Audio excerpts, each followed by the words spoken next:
What's going on, Paisanos? V here, coming at you guys. Well, some really interesting things. Konami stockholders are not happy. In fact, to be honest with you, Konami stockholders are probably looking at their numbers and going, where's the money? You see, recently Konami's been reprinting a lot of cards and pushing out more cards and reprints and new rarities, basically juicing the Yu-Gi-Oh community. Oh, we have a Seto Kaiba, it looks like a little suitcase. You want to buy that? Yeah. We have a Yu-Gi-Oh! It's a picture of a Blue Eyes and it's limited, so you should buy it. You buy that. New rarities. You should buy this set because it has new rarities and it's like the other rarities, but whatever. Konami, for the most part, and especially if you went to the NAWCQ, the prices of everything was astronomically high. And you have to ask yourself, why is this all happening? Well, maybe Konami just needs to make more money. You see, this came from Jeff Jones, a really good Yu-Gi-Oh player. He says, Konami addressing Japanese stockholders' concerns about OCG. On June 28th, Konami held their 51st annual stockholder meeting. Konami addressed inquiries that had been sent to them in advance by stockholders. The document can be found over here, blah, blah, Japanese. Regarding Yu-Gi-Oh content, we are concerned that 2 points might negatively affect its growth. These are interesting points because I've been making these points for years, and now it's getting to the point where even stockholders are now starting to hear this. The first point is the game doesn't seem to attract new users. And you really have to look at Yu-Gi-Oh kind of like a drug. You have to, like, if you are a business and you're selling something like Yu-Gi-Oh, it's technically it's kind of like a drug. Like, you want to get people hooked, and they want to stay hooked, and they want to do more, and hopefully they get others hooked, and they can do more. But every card game has a way to get their players. I mean, look at Magic the Gathering, look at Pokemon. They both want to get their players young. Why? Because young players get mommy and daddy's money. As they grow older, they'll spend their own money, number one. Number two, get them young because they're more impressionable, meaning that they'll make new friends within where? The trading card shop rather than somewhere else. Kid plays baseball, his friends are going to be nothing but baseball players in his little league. Kid's a nerd and likes to do math, he's going to be with mathletes, doing nerdy stuff with them. Get a kid to play Yu-Gi-Oh, young one, his friends are all going to be card players. And that spreads, and once again, like a drug, you want to get them hooked early. That's how you should be. I've been getting this point forever, by the way. When new users who started with Master Duel start playing in the OCG, some may have stopped playing because they cannot make use of their practical knowledge from Master Duel due to the game environment and other factors being different. In fact, it was the case for a player, some players, lack of context here, we have met during Oshi tournaments. Wouldn't it be necessary to handle this kind of situation? Now, this is a really good point. Basically, Konami's looking at Master Duels as a starting point to get players into the Yu-Gi-Oh! TCG. They tried doing it with Speed Duels, really fucked that up, but now they're up to Master Duels, and Konami's probably saying, wait a minute, we have Master Duels, why is this not converting people into TCG? Think about it. Master Duels is really easy. It has pay to win, but not really because the gems are relatively easy to earn. Gems can earn you a season pass, and you can get gems just by doing almost anything in Master Duel. It's kind of crazy how easy it is once you found your one deck and so start grinding that one deck throughout the season. You'll acquire a ton of in-game currency. So the pay to win aspect of Master Duel is nowhere near as heavy as, let's say, other pay to win games. I mean, it just isn't there. So that's actually great for a lot of players that want to play Yu-Gi-Oh! So Master Duel, for the most part, blew up because of this. Now, the issue is, Konami and Oshi is looking at the players and going, why they're not playing in paper Yu-Gi-Oh? Why aren't they playing Yu-Gi-Oh that costs a lot of money rather than playing the free thing that costs nothing? It actually gives them more stuff as the more they play. So difficult. The answer to fix this is relatively simple, and I don't know why these business people aren't getting it. I don't know why people just are not figuring this out. You have to find a way to tie Master Duel in with reality. You can't just go, here's Master Duel, when you get a chance, play physical Yu-Gi-Oh! And spend a lot of money in this game. Alright boys, that's a wrap. That's not gonna work. So you gotta introduce players that are playing Master Duel into the TCG. And there's many ways to do this. It's actually really simple.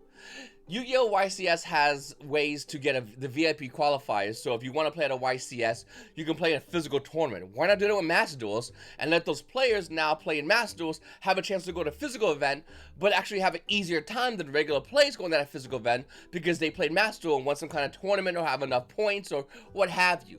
So now you got virtual and physical actually combining. You can do this with any kind of event. It doesn't have to be even a YCS. You can do a regionals, and a master playing in a regional invite in TCG will more likely want to show up for the YC or for NAWCQ or any kind of European nationals because they have earned it.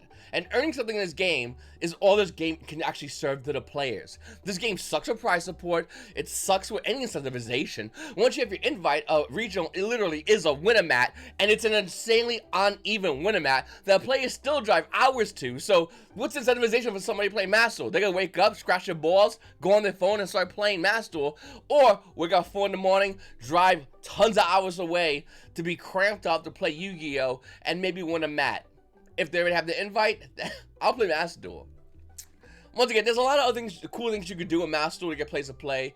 I would say separating the Oshi and TCG part of Master Duel would be huge as well, because the Oshi is not going to help TCG players. People are going to want to go from Master Duel to TCG, and they're going to go, oh cool, where's Max C? Explain that shit to them. Or the side decking, which should have been a Master to begin with, should have already implemented, but is not. So there's a lot of stuff going on in Master Duel. I think Master Duel definitely can help players in Master Duel get involved in the TCG, but Konami has to build that bridge. They just don't have no bridge. There's nothing. And that's why people aren't doing this shit. And actually, players that play Master Duel that go to TCG, or in this case, the OCG, are more than likely not going to want to do that shit anymore. So they're going to run back to Master Duel because they know how to do it, because it's easy and simplified and free. And once again, Konami, build the bridge. Don't just expect players to fly across it. Second point is regarding the poor reception of live streaming of tournament matches. God! I've been talking about how much I fucking hate Yu-Gi-Oh! Live streams. I hate that. There's so many things about live streams I hate. The commentators are trash. I'm sorry. Can we just get this over with? Rip that band-aid off. The commentators are hot dog shit. From their shitty jokes that nobody cares about, to the commentating about other things happening, even though there's a match in front of them, to actually commentating about things that are super simplified as well. They're talking to you like you're a retard. They're talking to you like you're a waterhead in the backseat of a car, and they're two adults driving. But they're having the most dumbest conversation anyway, and you're sitting there every now and then going, what the fuck are they even doing here? Commentators in Yu-Gi-Oh! Literally need to do something with their life. Here's what I would recommend. I've recommended this a million times because our commentators are so dog shit. Watch the Magic the Gathering Pro Tour commentators. Whenever you do anything with live streaming, Magic the Gathering has the best live stream experience. Why not, here's a crazy thing, have your commentators watch those commentators, and then when you're done, you hit the pause button or stop button, you look at them and go, fucking do that. I don't want to hear shit about a match that you played back in 2000. Who gives a fuck? It does nothing. And I hate watching shit like that. By the way, Billy Break, shave, bro. Wear a tie. Look professional. Don't look like you're a homeless guy that you put a button-up polo shirt on and you just went out there and started talking. And it ain't just Billy Break. I'm picking on him, but it ain't just Billy Break. All the commentators just look raspy. They don't look professional. Suit, tie. You are representing this game. Do it to the utmost highest standard. This is why I won't ever want to be a commentator, because I can't do that shit. And also I curse a lot, and also I just don't give a fuck. But for most commentators, like, there's a level of professionalism that isn't being shown at TCG. So there's a lack of respect front end from the viewer. Now, besides that, the whole live stream experience is atrocious. I mean, you watch a match, especially round one, they'll be like, oh, we'll do a Kashira mirror match. That's what we want to see. A fucking Kashira mirror match round one. Konami, get your hair out your ass. Do something more fun, okay? People want to see some cool shit in the beginning. Maybe later on the end of the event, you'll see some random stuff. But in the beginning, like round one, why not show like Black Wings fighting Kashiras? There's an underdog and there's like the best deck. It's fun. No, not only that, but if that Blackwing player beats the shit out of that Kashira player, God, everyone's gonna be excited. Then afterwards, instead of just going and having a player interview and hearing a guy talk about like the player interviews were cringiest shit ever too, because the guy's like, oh, you won your match, and the guy's like, yeah, fucking saw on the live stream. The guy's like, shit, shitty joke here, and the guy's like, yeah, it's dog shit. Here's a better idea. Get a fucking projector, have a screen, and show that motherfucker's deck on the screen in between matches, and talk to him and question him about his deck and choices. If he wants to be a little bitch about it, go, I don't want to talk about my deck, don't put that idiot on the live stream. Problem solution, easy mode. Black Wings beats Kashiras, you don't think people want to see that kid's deck? Of course they do. Pop that bitch up on the live stream, go ahead, and now after the match is over, we can see what this kid played and why he made his choices in order to get to that dub. That's gonna be fun. Once again, there's so many ideas that are so much better than the dog shit live streams we have. They're so atrocious. They really are bad. I watch live streams, pause, and that's if I ever watch them. Sometimes I just wait till Monday and just go back and just fast forward to the shit I want to see, because the live streams are that bad. They need to be better. They can be if Konami just can adjust and add more and think, what would the players want? Nobody wants to sit there and watch a screen of retards planking for fucking 40 minutes after a 5-minute dog shit match into the next round that I have to deal with. Get it together, Konami. Based on players' opinions and opinions found online, it appears that there were many instances where live stream matches of official tournaments became one-sided. And we believe that players losing motivation and new players having a hard time to start playing the game are tied to that issue. Yes and no. That might be tied to the issue, but it's also because when you had metas in which things are kind of shitty, you had OP deck versus OP deck, or OP deck versus a kid who's not ready. There was, you know, you can't put like little Johnny know nothing against fucking sweaty pro heavy, okay? Have a player who knows what the fuck he's doing. You obviously have his KTN number, so you can see this kid has a track record. You can see this kid knows how to fuck shit up, and then have another kid, same thing, and just have him fight it out. But not make it always just like meta deck versus meta deck. Make it more interesting. Add more flavor to it. You have a wide selection, especially like a YCS, thousands of plays at your disposal that will love to be on live streams. Stop showing tier 1 versus tier 1. That shit gets boring real quickly. And it's, once again, nobody wants to look at tier 1 versus tier 1 and go, wow, I can't wait to buy a tier 1 deck at height prices. It's ridiculous. If players were able to surrender, which is an action that's currently not allowed by the official rules, we believe they would be able to make strategic choices to start over with the next game. This probably has to be an OCG, because in TCG, I'm pretty sure people can surrender. And they can, it's fucking dumb, because that burns into your clock.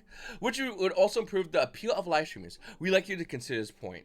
Now, once again, I do think that people allowing surrender should always be in. It's in every other card game.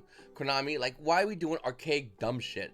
Like, I feel like Konami's stapling their dick to the wall just because they go, this is what we have now. You have to do it like this. But you don't, though. Like, you can make live streams infinitely better. You can make it more fun. Don't do that bullshit where you show part of a card and have a clock going down. That shit is corny as hell. Make it more fun. Make it more interactive. And here's a shocking thing. Here's something also pretty cool.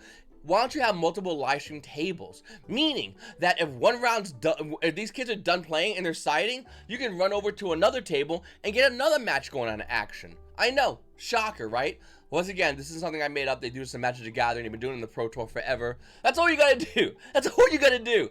You'll have like 5 of these going on, and maybe 4 of them never happen, or maybe they do happen because these kids are siding, so move over to another table, and these kids are playing and get right involved. Keeps the commentator focused, keeps the game going, keeps the live stream popping off, makes it more interactive for the player base. I don't understand why Konami's just been getting lazy with this. And once again, I know Konami TCG is not massive, not a huge global conglomerate, but you would think they would have an understanding of what works and what doesn't work by this point, because they've been doing these live streams for years, and they're just dog shit. Konami, Oshi probably has the same thing. They're having a meeting about it for their investors, but you would think they'd figure this out a while ago too. I mean, if I'm investing in something, I'm gonna watch it. And if I watch something and then you see 5 minutes of a game, guy whoops his kid's ass, and 40 minutes of nothing, I'm gonna be pretty pissed off, because I want quality in what I invest in. And I would imagine any investor would want that as well. I found it extremely regrettable that players who had started playing Yu-Gi-Oh card game, note that it's from this is name thus implies Oshi and TCG, were not able to do it for so long. Regarding the Yu-Gi-Oh card game, we have been revising Forbidden Limited list as well as changing rules over a certain period of time. Regarding your opinion about our inability to attract new users, we take feedback very seriously. They've been saying that shit since 2002. As such, we will continue to review the rules, including tournament rules, to make sure customers can enjoy the game. We'll continue to focus on playing. This is just like the laziest shit ever. It's like saying thank you. We're taking everything you say into consideration, and we do take this into seriously and review every bit of information coming through our table, and we will definitely have and work towards becoming a better version of ourselves. I literally said fucking nothing, and so did what I just read. It's the most same bullshit that doesn't do anything. The same shit's gonna continue. And to be honest with you, can we get to the part of the video where we start talking about the fact that could Konami actually sell Yu-Gi-Oh if it's not profitable? Yes, that is real. That can happen. Years ago, Pokemon sold the rights of Pokemon TCG to Wizards of the Coast. a bad move for Wizards of the Coast, actually. Great move for Pokemon, because they want to buy Pokemon back, the TCG, from Wizards of the Coast for a substantial less amount. So they actually made a crazy amount of money and did nothing. With Yu-Gi-Oh!, I would imagine if Konami sells at least the TCG part to Yu-Gi-Oh!, that would be massive, because then we wouldn't have to deal with all this bullshit. We wouldn't have to deal with dog shit quality, because here in the States, and I'm pretty sure in Europe as well, if things are making money, motherfuckers start getting fired. That's it. If investors aren't happy, people down below start getting kicked out, new people come in, and hopefully shit gets rolling down here. Shit gets rolling. It's that simple. In addition, not only do you want Yu-Gi-Oh! To be more enjoyable to play, but there is also a valuable perspective that enjoyable to watch is a very important subject that has been relevant for several years, and yet you still haven't done fucking nothing in several years. The live streams are dog shit. Anyway, I think your opinion is absolutely correct, and I will convey it to our company to make this proper consideration for next live stream. This year World Championship will be held in Japan for the first time in 4 years. When's World's going to be held in somewhere that's not Japan? Anyway. We've also planned live stream event, as such I hope you will look forward to it. This is the biggest smack in the face. Our live streams are dog shit, we get that, and we're looking to approve or whatever. We have Worlds coming up in Japan. Check that out. I'm giving you a heads up. If that Worlds live stream is dog shit, these investors will more than likely not be investing anymore. Jeff Jones goes on to say, I find this extremely interesting, especially the part regarding live streaming. If we notice anything in the past WCQ season, we've seen so many one-sided matches that can make poor spectatorship in the long term. Yeah, I mean, listen, I think Jeff Jones makes a great point, but the problem is there's more to it. Even if the match was even, both players playing their ass off in an even match that lasted like 10 minutes, you still have about at least, especially like round one, minimal, an hour of looking at a goofy screen, hearing the same music on loop from a TV show back in 2003. You still have the same problem. I don't care if the match is good. Oh, what a great 10 minutes. Can't wait to wait an hour till some other shit happens. And then you hear the music going with the same screen. Like, that's the issue here. That needs to be fixed. And not some dumbass, like, picture that's slowly coming apart, and people on Twitch get to type because Yu-Gi-Oh! And TCG in the United States and YouTube get fucked. Anyway, Jeff Jones continues and says, I also think it's interesting that they address Master Duel. Master Duel literally does not allow anyone to get used to the actual TCG. Besides being automatic and not explaining why things work the way they do, the completely different Forbidden List and Carpool makes it even harder for new players to transition. Yeah, absolutely. This is 100% true. I think Master Duel is its own game that uses the Yu-Gi-Oh cards. Like, if you had to make your own version of Yu-Gi-Oh, but you could still use the Yu-Gi-Oh cards, it'd be called Master Duel. That's literally what it is. The balance is different, even though the balance is really fucking cool, for the most part. The card pool is definitely different. And once again, it teeters towards TCG and Oshi players, but doesn't fully go towards TCG and Oshi players. So it gives a little bit, but doesn't give a lot to both sides of the fence, being the fact that Yu-Gi-Oh is broken in half for OCG and the rest of planet Earth. So that's the problem here. That's what the issue we're having here. So, and Konami's trying to get everybody, but they're not pleasing everybody fully. They're just pleasing nobody, but just giving a little bit to everybody. Does that make any sense? So, I do think that there is a way to fix Master Duel to allow players in Master Duel to go ahead to transition to TCG. I guarantee you they would love to, but they need the tools that Konami should give them. And once again, I mentioned a couple of examples, but there's plenty of examples that can help those players, number one. Number two, for the live streamings, God, you need to get your shit together, Konami, because these live streams are fucking dog shit, and their commentators are a fucking snooze fest. And I'm not blaming the commentators, because they haven't been given the proper skills to give great quality. And if you're a commentator watching this video, watch the Magic the Gathering commentators. At least you could be a good commentator compared to the rest of them that are fucking atrocious, boring, unfunny, and they talk about shit that's not about Yu-Gi-Oh related as they confront them. Oh, did I mention the fact that these idiots like to fucking make jokes every 2 seconds that are only funny between them and they giggle like a bunch of little bitches? Nobody wants to see that shit. We want to see. I click on the video, the live stream, to see Yu-Gi-Oh, not two dudes giggle about cards. It's cringy as fuck. Like, just focus on the game in front of you. That's it. That's your job. Do your job, and we'll all be happy. Anyway, I really appreciate you guys watching my videos. I hope this video didn't come out negative. I didn't mean to come out negative. I always want to shit, but but I always want to give a solution, and hopefully I gave some solutions. I think Konami definitely has a lot of work to do. I would love it if Konami actually reached out to me and said, hey V, can you help us out with some more shit? Because I have a ton of great ideas for Master Duel to help those players transition. I have a ton of great ideas for live streams that will help everybody. But once again, ideas are like assholes. Everyone got them, I get it. But I think there's so many cool things Konami can do. Even here in TCG, let alone the OCG. And I think those things that they can do would help the game for everybody universally. Anyway, I really appreciate you guys watching my videos. Make sure to like button, subscribe button, comment down below. It's your boy V. And you guys also have a great day.